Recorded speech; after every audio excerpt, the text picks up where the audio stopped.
Assalamualaikum warahmatullahi wabarakatuh. Alhamdulillah wa syukurillah wassalatu wassalamu ala rasulillah wa ala alihi washabihi wa ala amma ba'd.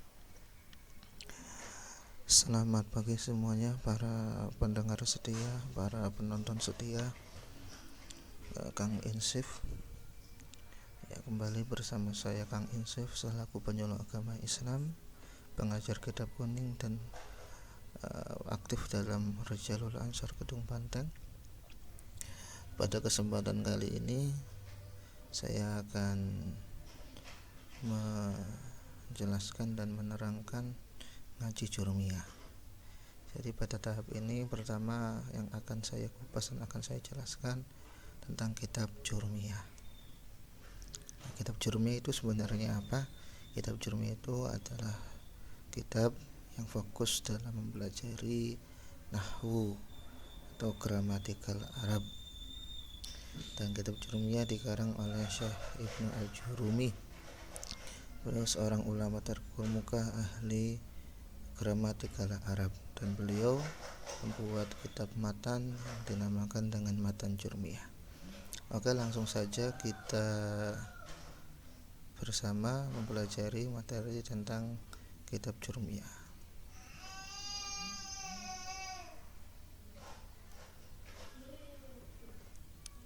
Nah, pada tahap ini yang pertama, apa sih yang harus kita tahu tentang kitab jurumiyah? Yang pertama itu dalam bab kalam. Apa itu kalam? Nah, kalam itu sebenarnya apa sih?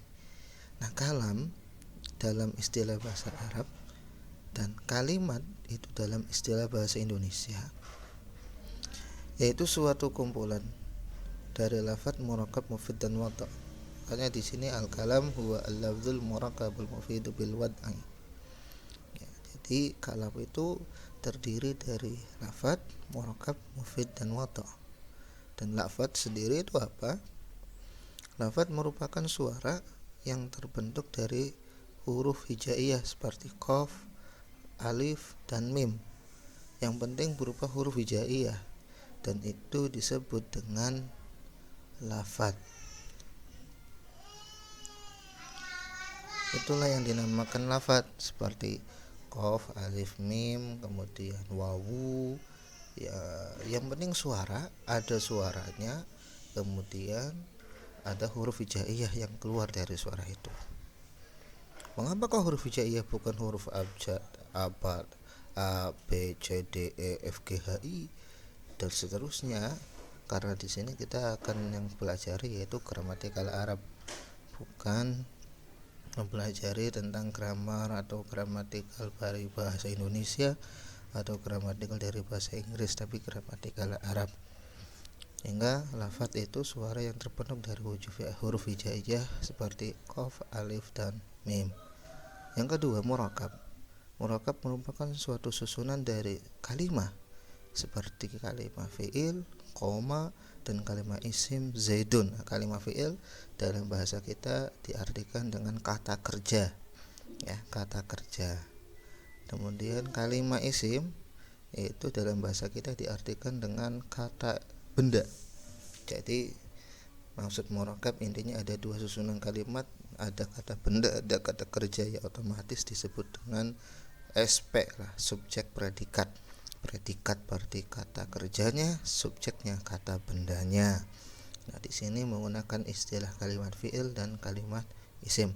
Contoh koma zaidun. Nah, ini merupakan susunan, ya, yang tersusun dari dua kalimat, minimal dua kalimat kalau dalam sini. Mufid diartikan sebagai suatu faedah atau manfaat. Maksudnya apa sih? Maksudnya kalam atau kalimah harus bisa memberikan pemahaman pada pendengar, seperti koma zaitun. Nah, koma zaitun itu artinya Zaid berdiri. Zaid berdiri itu bisa dipahami.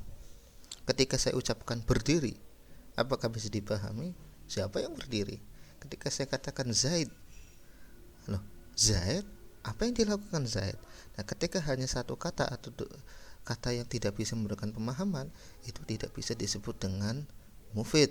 Ketika tidak bisa disebut dengan mufid, otomatis tidak bisa dinamakan dengan kalam atau ucapan. Kemudian wadha. Wadud dijelaskan sebagai asal bahasa yang digunakan. Sebab akan mempelajari bahasa Arab berarti wadudnya ya bahasa Arab. Ya, sebab kita mempelajari bahasa Arab ya otomatis wadudnya bahasa Arab. Ketika mempelajari bahasa Indonesia, wadudnya bahasa Indonesia. Tapi karena kita mempelajari fokus tentang gramatikal Arab, ya berarti wadudnya merupakan bahasa Arab. Nah, itu saja mungkin dari saya. Terima kasih ya. Terus jangan lupa terus tonton, subscribe, dan like. Dan saya ucapkan salam. Assalamualaikum warahmatullahi